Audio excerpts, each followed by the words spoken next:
melhorar a catequese. Faz o que for, né? Porque é uma delícia. Sabe o que acontece? Quem tem o prazer, a alegria de ver o bem que ele está fazendo para a criança, para o jovem, para a família, para o adulto, esse, mesmo que ele não tenha material, que ele não tenha recurso, que ele não tenha espaço para fazer, ele dá jeito. Ele dá jeito. Né? E ele continua, porque nós estamos num problema muito sério hoje com a catequese. Catequese que é num ano, no outro não. Né? Tá? Tem época que você precisa de um certo respiro, né?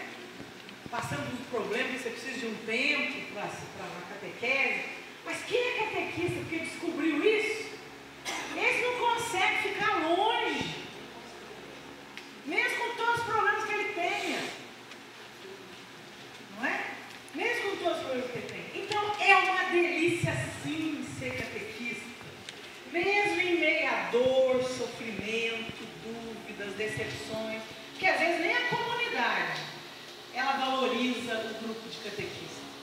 Está nem aí para ela, né? Esse grupo. Então, mesmo